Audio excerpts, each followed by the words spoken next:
Hi everyone, ఎలా ఉన్నారండి అందరూ? మీరంతా చాలా బాగుండాలని కోరుకుంటూ Anu welcome back to our channel. మన దగ్గర అయితే చక్కగా సంక్రాంతి హాలిడేస్ ఇచ్చినట్లు ఉన్నారు. ఇక్కడైతే హాలిడేస్ అలా ఏ ఉండవు. సంక్రాంతికి హాలిడేస్ ఇవ్వడం కూడా గొప్పే, అంటే ఆ రోజు ఇవ్వడం కూడా కష్టమే. ఈ రోజు అయితే పిల్లలకి పిక్నిక్ ఉందనమాట, జూకి వెళ్తున్నారు. చెర్రీ బాబు వాళ్ళు జూకి అయితే వెళ్తున్నారు. దానికోసం అయితే స్నాక్స్ పెట్టి పంపించమన్నారు. బయట చిప్స్ బిస్కెట్స్ ఇవన్నీ ఉంటాయి కదా, ఓపెన్ చేసి బాక్స్లో పెట్టి పంపించండి అన్నారు.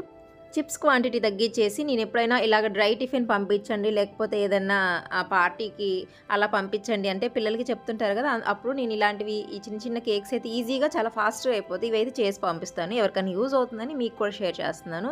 ఇక్కడైతే నేను హాఫ్ కప్ మైదా తీసుకున్నాను. హాఫ్ కప్ మైదా తీసుకున్నాక అందులోనే ఒక 1/4 కప్ వరకు అయితే కస్టర్డ్ పౌడర్ తీసుకున్నాను. మీరు ఖచ్చితంగా ట్రై చేయండి, చాలా టేస్టీగా ఉంటుంది. మనం దీన్ని ప్లెయిన్ కేక్గా కూడా చేసుకోవచ్చు అనమాట, మోల్డ్ యూస్ చేసి.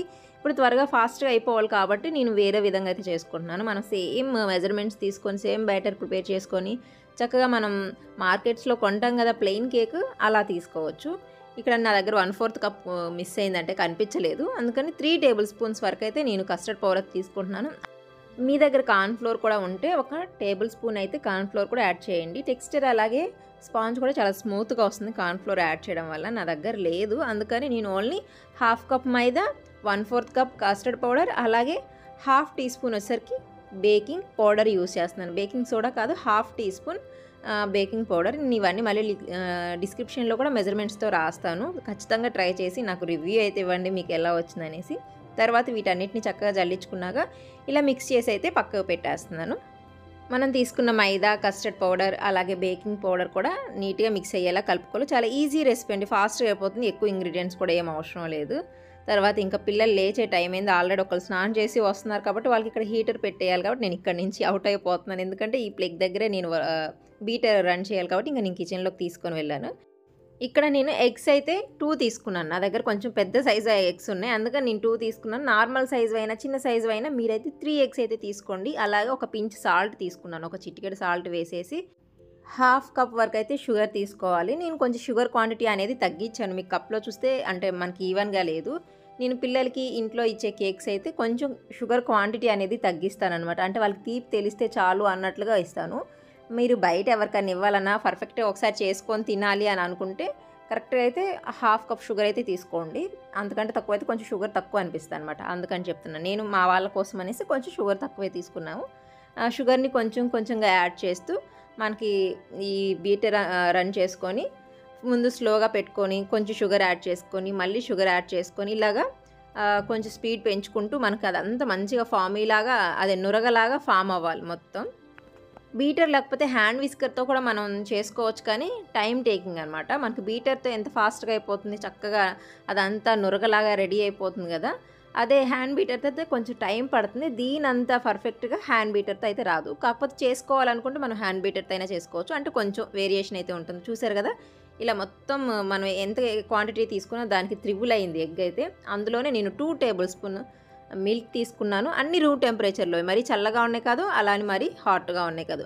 అందులోనే 2 టేబుల్ స్పూన్ ఆఫ్ ఆయిల్ కూడా యాడ్ చేశాను, అంటే 2 టేబుల్ స్పూన్ మిల్క్ అలాగే 2 టేబుల్ స్పూన్ ఆయిల్ అయితే యాడ్ చేసుకున్నాను. వీటన్నిటిని మళ్ళీ ఒకసారి హై స్పీడ్లోనే ఒక్కసారి జస్ట్ అలా మిక్స్ చేసి పక్క పెట్టేయాలి. ఇదే స్టేజ్లో ఎసెన్స్ కూడా వేయాలి, అయితే నేను మర్చిపోయాను, నాకు తర్వాత గుర్తొచ్చి మళ్ళీ యాడ్ చేశాను. ఎందుకంటే మార్నింగ్ టైం కదా, హడావిడిగా ఉంటుంది, మనం అన్నీ సెట్ చేసి పెట్టినా అమ్మ షూ లేస్ కట్టు, అమ్మ టైప్ కట్టు ఇవన్నీ పిలుస్తూనే ఉంటారనమాట, హడావిడి అయిపోతుంది. అందుకని ఎసెన్స్ మర్చిపోయాను. మీరు ఆయిల్ మిల్క్తో పాటు ఎసెన్స్ కూడా యాడ్ చేసేసుకోండి. తర్వాత మనం రెడీ చేసి పెట్టుకున్నాం కదా ముందుగానే ఈ డ్రై ఇంగ్రీడియంట్స్ అన్నిటిని, వీటన్నిటిని ఎగ్ మిక్సర్లో వేసేసి చక్కగా మరి ఏరియేషన్ అంతా పొయ్యేలా కాకుండా కొంచెం నిదానంగా లమ్స్ ఏం లేకుండా నీట్గా అయితే యాడ్ చేసి కలిపేసుకోండి. మనం కస్టర్డ్ పౌడర్ యాడ్ చేసాం కాబట్టి కొంచెం ఎల్లోయిష్ కలర్లో వస్తుంది మన బ్యాటర్ అయితే. ఇలా నీట్గా మొత్తాన్ని కలిపేసుకోండి. ఇదైతే మా పిల్లలకి ఫేవరెట్ అంటే ఫేవరెట్ అనమాట. ఈ స్టేజ్లో మనం టూటీ ఫ్రూట్ కూడా యాడ్ చేసుకోవచ్చు, అంటే మొత్తం మిక్స్ చేసినాక. కానీ వీళ్ళు టూటీ ఫ్రూటీ తినరనమాట. మనం సేమ్ ఇలాగే బ్యాటర్ మిక్స్ చేసుకొని ఏదన్నా కేక్ టిన్లో వేసుకొని అదే బటర్ పేపర్ వేసి చక్కగా పైనుంచి టూటీ ఫ్రూటీ ఏదన్నా ఏమంటారు డ్రై ఫ్రూట్స్ కూడా అలాగా వేసుకొని చక్కగా ఒక 30 మినిట్స్ బేక్ చేసుకున్నామంటే మనకి ప్లెయిన్ కేక్ కూడా రెడీ అయిపోతుంది. నేను అది ఎప్పుడైనా మీకు చూపిస్తానులేండి. కాకపోతే సేమ్ ఇదే బ్యాటర్ ఇదే ప్రాసెస్ అనమాట, మనకి ఇన్స్టెంట్గా అయిపోవాలి కాబట్టి. దీన్ని ఏమంటారు, పొంగనాల పెనం అంటారు కదా, మా అత్తయ్య వాళ్ళ సైడ్ అయితే వీటిని దాన్ని అదే అంటారు, పొంగనాల పెనం. దీంట్లో కొంచెం ఆయిల్ బ్రష్ చేసుకోండి, మరి చాలా ఆయిల్ ఏమి వేయాల్సిన అవసరం లేదు. అంటకుండా బ్రష్ తీసుకొని ఆయిల్తో జస్ట్ అలాగా వెట్ చేసుకుంటే సరిపోతుంది. ఈ పెనం అనేది కొంచెం హీట్ అవ్వాలి. నేను హడావుడి మీద కొంచెం అలానే వేసేసాను. నెక్స్ట్ సెకండ్ ట్రిప్ వేసినప్పుడు అప్పటికి హీట్ అయింది కదా, మంచిగా రైజ్ అయ్యాయి. ఇప్పుడు కూడా రైజ్ అయ్యాయి, కానీ కొంచెం హీట్ చేసి వేయండి. మీకు ముందుగా చెప్తున్నాను అనమాట. ఒక్కోసారి మనం డైలీ చేసే వర్క్ అయినా మిస్టేక్స్ అయితే చేస్తుంటాం కదా, హీట్ చేసి వేయాలి. బ్యాటర్ చూసారు కదా, కన్సిస్టెన్సీ అనేది ఇలా ఉండాలి. ఆ గుంత హోల్స్లా ఉన్నాయి కదా, అదంతా ఫిల్ అయిపోయేలాగా వేయకూడదు అనమాట. కొంచెం తక్కువ వేయండి, ఎందుకంటే మళ్ళీ అవి రైజ్ అవుతాయి కదా. మనం ఫుల్గా వేసేసామంటే రైజ్ అయ్యి మొత్తం మిక్స్ అయిపోతాయి అనమాట. అందుకనేసి ఒక 5 మినిట్స్ అలా పెట్టేసుకొని అది పైన ఇలా మూత పెట్టేస్తే చూడండి ఎంత చక్కగా బేక్ అయిపోయాయో, చాలా ఫాస్ట్గా అయిపోయి చాలా టేస్టీగా ఉంటాయి. నిజంగా గ్యారెంటీ నాది. తప్పకుండా ట్రై చేసి నాకు ఎలా వచ్చిందైతే మీరు ఫీడ్బ్యాక్ ఇవ్వండి, కమెంట్ చేయండి. చూసారు కదా ఎంత బాగుందో, చాలా సాఫ్ట్గా ఉంటాయి అనమాట. పిల్లలకి ఎప్పుడైనా ఈవినింగ్ స్నాక్స్ చేయాలన్నా, లేకపోతే మనకి ఎప్పుడైనా కేక్ తినాలనుకున్నా కూడా, ఎప్పుడైనా సరే హాట్గా కేక్ తినాలనుకున్నప్పుడు ఇలా ట్రై చేయండి. నేను ఒకసారి ఎగ్లెస్ కూడా చూపించాను, చాక్లెట్ మినీ కేక్స్ అనేవి. నేను దాన్ని ఎవరైనా చేయాలి అనుకుంటే లింక్ డిస్క్రిప్షన్లో ఇస్తాను, చెక్ చేసేయండి. ఇవి లంచ్ బాక్స్లో ఇచ్చినప్పుడు అయితే మా పిల్లల ఆనందం అసలు మాటల్లో చెప్పలేను. వాళ్ళ ఫ్రెండ్స్కి కూడా షేర్ చేయడం కోసం అనేసి ఎక్కువ పంపించమని అడుగుతుంటారు. పిల్లల ఫ్రెండ్స్ అయితే వాళ్ళకి తినాలనిపించినప్పుడల్లా పిల్లలకి చెప్తుంటారు, మా కోసం అవి చేసి తీసుకొని రా, నీకోసం ఇవి ఇస్తాం అవి ఇస్తాం అని చెప్తారంట. నాకు వచ్చి చెప్తుంటారు.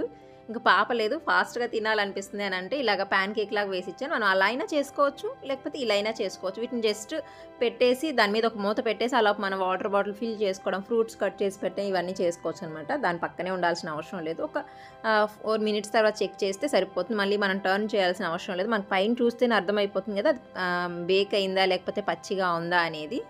పాప అదే చెప్తుంది, ఇవాళ లంచ్ బ్రేక్లో అందరు నా దగ్గరే కూర్చుంటారు, మమ్మీ ఎక్కువ పెట్టావా లేదా అని అడుగుతుంది అనమాట. తను స్కూల్కి వెళ్ళిన ఒక 1/2 అవర్కి మళ్ళీ బాబుని కూడా లేపి వాడిని రెడీ చేసుకొని స్కూల్కి పంపించాలి. కానీ చలి ఏ రేంజ్లో ఉందో, చక్కగా వీళ్ళకి చలి కాబట్టి కొంచెం టైమింగ్స్ పెంచారు. కానీ మనకి చలి అయినా, వేడైనా, వర్షమైనా, ఏదైనా ఎర్లీ మార్నింగ్ లేచి మన పనులు మనం చేసుకోవాల్సిందే. వింటర్ వస్తే చాలు గజగజ వణికిపోతుంటాం అసలుకి. మార్నింగ్స్ మామూలుగా మనకి ఎప్పుడు ఒకటే ఎనర్జీ అనేది ఉండదు. ఒక బేబీ పుట్టేంత వరకు ఒకలాగుంటే, సెకండ్ బేబీ పుట్టాక ఇంకా ఆ తర్వాత మన ఎనర్జీ లెవెల్స్ అనేవి డౌన్ అవుతాయి. చలికాలం కొంచెం తట్టుకోవడం కష్టం. మనం చేసే చిన్న మిస్టేక్స్ వల్ల చాలా సఫర్ అవుతుంటాం వింటర్లో. మెయిన్గా నేనైతే చాలా సఫర్ అవుతాను వింటర్లో. ఇంకా ఆఫ్టర్నూన్ మా వారు వచ్చేటప్పటికి ఒక పార్సిల్ అయితే వచ్చింది. ఆ అత్తయ్య వాళ్ళు ఊరి దగ్గర నుంచి ఎండు చేపలు, రొయ్యలు ఇవన్నీ పార్సిల్ పంపించారనమాట. మేము ఇక్కడికి వచ్చే లాస్ట్ ఆగస్ట్లో లీవ్ వెళ్ళాము. ఇంక ఈ మధ్యలో లీవ్ వెళ్ళలేదు, తర్వాత కూడా వెళ్ళాలనుకోవట్లేదు. ఇంక ఇప్పుడల్లా పోస్టింగ్ వచ్చే వరకు ఇంకా లీవ్ అయితే ప్లాన్ చేసుకోలేదన్నమాట. ఇంక అందుకనేసి ఇవి పంపించమంటే, అలాగే వేరే అన్నయ్య వస్తా మా కోసం నమ్కిన్ అలాగే కొన్ని స్నాక్స్ అవి తీసుకొని వచ్చారనమాట. అయినా మన సైడ్ ఫుడ్ కానీ ఇవన్నీ ఎంత బాగా అనిపిస్తాయి. మన దగ్గర అయితే చక్కగా దోసకాయలు అవి దొరుకుతాయి, ఇక్కడ దొరకవు. మన దగ్గర ఉండే చింతపండు, ఇక్కడ ఉండే చింతపండు వేరుగా ఉంటుంది. ఇడ్లీ రవ్వ అస్సలే దొరకదు ఇక్కడైతే. నార్థన్ సైడ్ ఎక్కడైనా సరే మన దగ్గర దొరికే ఐటమ్స్ ఇటు సైడ్ దొరకవు అనమాట. మధ్యప్రదేశ్లో కొంచెం దొరుకుతాయి. మధ్యప్రదేశ్లో ఉన్నప్పుడు కొంచెం మన దగ్గర ఉన్న ఫీలే ఉండేది. కానీ మిగతా ఏ స్టేట్స్లో, నేను జమ్మూలో ఉన్నాను, వెస్ట్ బెంగాల్లో 2 టైమ్స్ ఉన్నాను, అస్సాంలో ఉన్నాను, ఇప్పుడు ఎక్కడ కానీ మనకు సంబంధించిన ఐటమ్స్ తక్కువ అనమాట దొరకడం. ఇలా ఎవరన్నా లీవ్ వెళ్తే వాళ్ళకి చెప్పి మనకు కావాల్సినవి తెప్పించుకోవడం, మనం లీవ్ వెళ్ళినప్పుడు వేరే వాళ్ళకి కావాల్సినవి తెప్పించుకోవడం. మెయిన్గా ఎక్కువ అయితే చింతపండు, ఇడ్లీ రవ్వ అయితే కంపల్సరీగా తెప్పించుకుంటారు అందరూ. ఇలాగా ఉంటుందన్నమాట. ఆర్మీలో ఉండి మన స్టేట్ని వదిలేసేస్తే ఆ క్రేవింగ్స్ అనేవి ఉంటాయి కదా. కొన్ని ఐటమ్స్, పచ్చిమిర్చి కూడా మన దగ్గర వేరుగా ఉంటుంది, ఇక్కడ వేరుగా ఉంటుంది. ఆ టేస్టే వేరు ఉంటుంది అబ్బా. చిన్నోడికైతే స్వెటర్స్ ఆర్డర్ పెట్టాను. స్వెటర్స్ అయితే వచ్చినాయి, బాగా ఆడుతున్నాడు. వీడికి తీసుకున్న స్వెటర్స్ ఏంటంటే, మనోడే హైట్ ఎక్కువ, అంటే లావు తక్కువ ఉంటాడు కాబట్టి మనం సైజుకి తగ్గట్టు తీసుకుంటే నెక్స్ట్ ఇయర్కి కదా పనికిరావు. ఎందుకంటే ఈ 3 మంత్స్ వేస్తాం, మళ్ళీ లోపల పెట్టేస్తాం కాబట్టి వీడికి కొంచెం నేను వేరేగా తీసుకుంటాను అనమాట. అవి టీషర్ట్స్ కావు, అలానే స్వెటర్స్ కంప్లీట్గా కావు. అవి లూజ్గా ఉన్నా కూడా అందంగా ఉంటాయి అనమాట. అలా చూసుకొని సెలెక్ట్ చేసుకొని తీసుకుంటాను. నేనైతే 4 ఆర్డర్ పెట్టేశాను, అంటే ఈ వింటర్ వరకు సరిపోతాయి అన్నట్టుగా.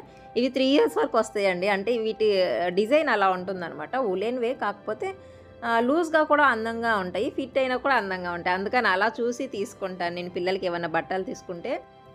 మొత్తం 4 అయితే ఆర్డర్ పెట్టాను. ప్రెజెంట్ 1 వచ్చింది, ఇంకా 3 రేపో ఎల్లుండో వస్తాయి. ఈ వీడియో అయితే మీకు నచ్చిందని అనుకుంటున్నాను. Thank you for watching. మళ్ళీ కలుద్దాం మరో వీడియోలో.